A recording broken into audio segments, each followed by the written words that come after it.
सुप्रभात विद्यार्थियों, नचिकेतोपाख्यान का अध्ययन करते हैं। कठोपनिषद की कथा को हम आगे बढ़ाते हैं। 5वां मंत्र, बहुनामेमि प्रथमो बहुनामेमि मध्यम किम स्विद्यमस्य कर्तव्यम यन्मयाद्य करिष्यति। अन्वय देखिए, बहुनाम प्रथम एमि, बहुनाम मध्यम एमि, यमस्य किम स्वित् कर्तव्यम यत् मया अद्य करिष्यति। शब्दों के अनुसार एक एक शब्दकार देखिए।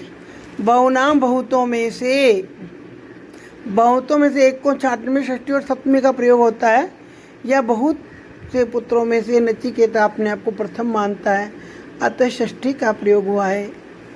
एमी चलता हूँ अर्थात गिनने में आता हूँ, प्रथम है अर्थात मुख्य,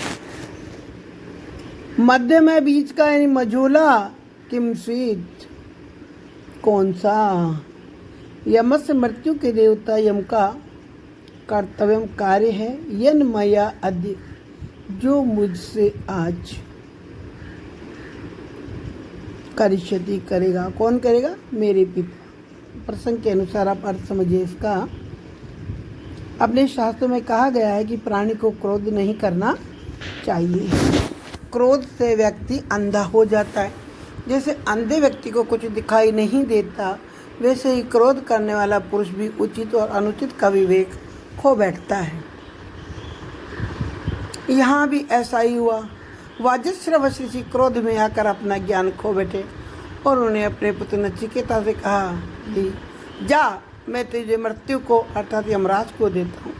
जिस प्रकार एक माता पिता क्रोध में कई बार अपने बच्चे को न चाहते भी कहते कि जा मर, कि किसी प्रकार उन्होंने कह दिया जा, मैं तुझे यम को देता हूँ। यह सुनकर बालक नचिकेता विचार मग्न हो गया, अपने मन में कुछ सोचने लगा। उसी चिंतन का इस मंत्र में वर्णन किया गया है। एक बालक के मन में क्या आता है जब उसके माता पिता उसे मृत्यु का वर्णन करने के लिए क्रोधवश कह देते। वैसे तो कोई माता पिता नहीं चाहते कि उनके पुत्र या पुत्री संतान की मृत्यु हो, लेकिन क्रोध के वश ऐसा कह दिया। जब कह दिया तो बालक की क्या मनोदशा, उसी का वर्णन इस मंत्र में किया गया है।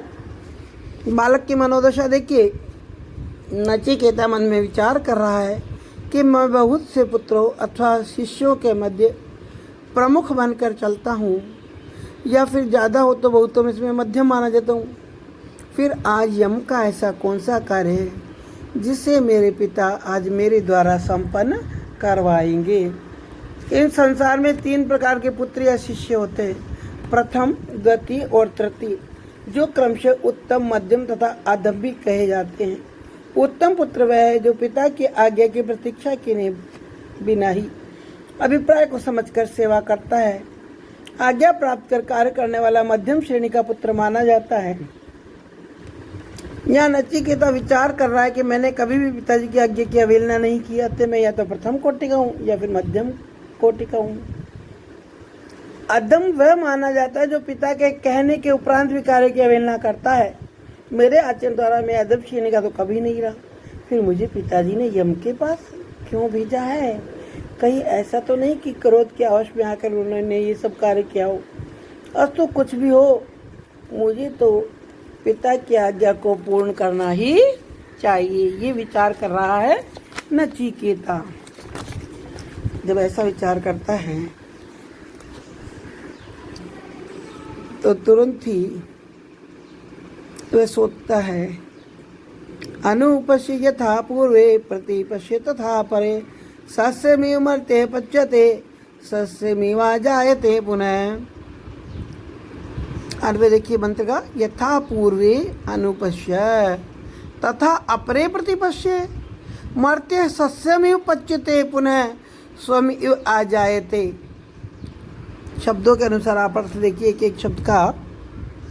अनुपश्य अच्छी तरह से देखो, अनुपसर्ग दृश्य धातु है, लोट लकार मध्यम पुरुष का एक वचन है।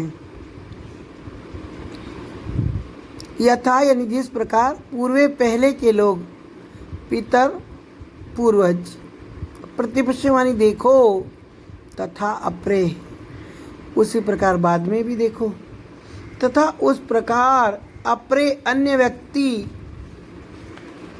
क्या स्थिति है संसार में?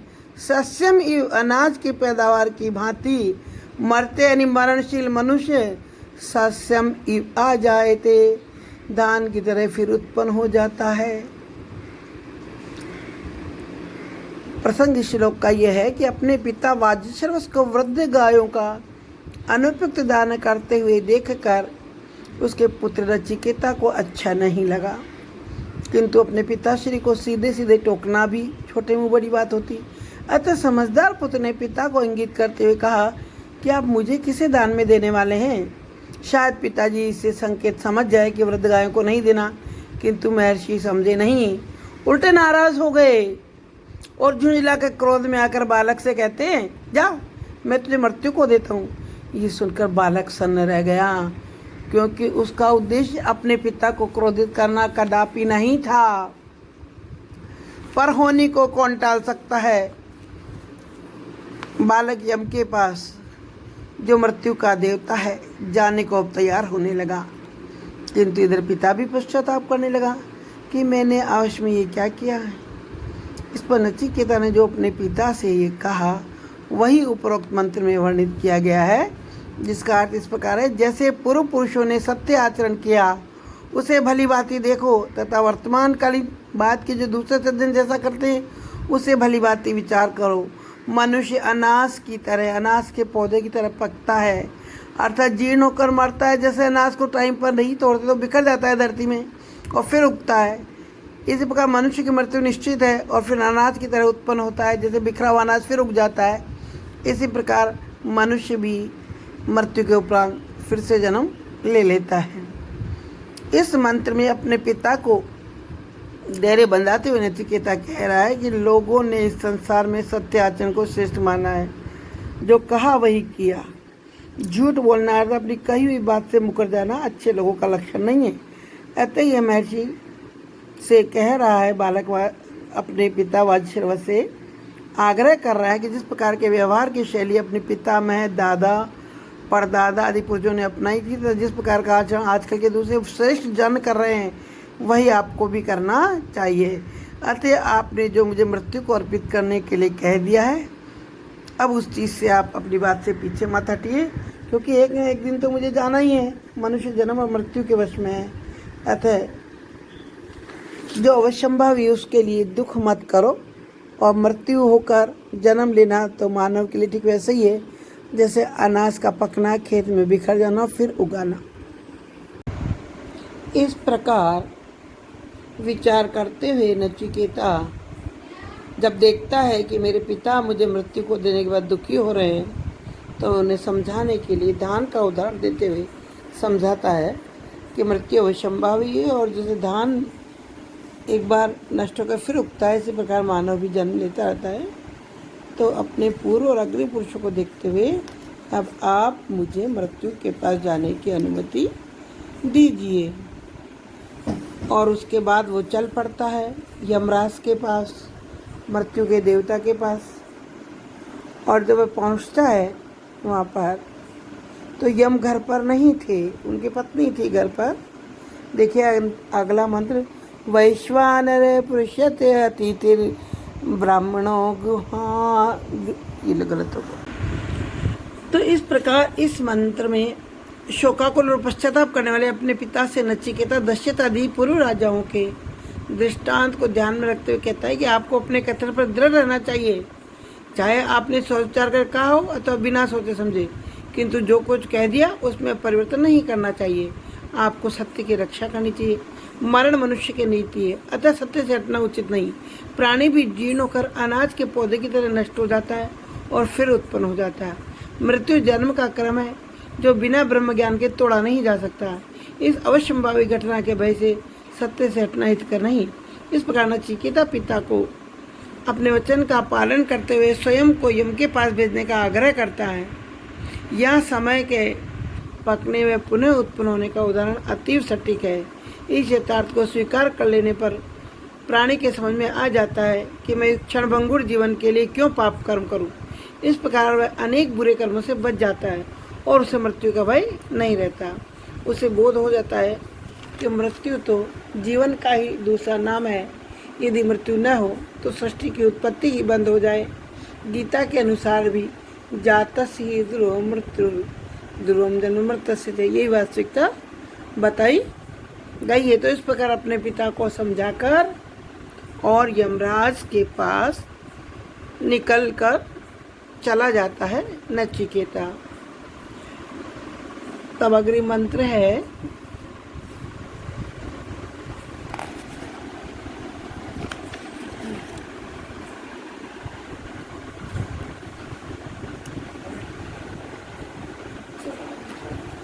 वैश्वानरे पृष्यत्यतिथिर् ब्राह्मणो गृहान् तस्य तं शांतिं कुर्वन्ति हरे वैवस्वतोदकम्।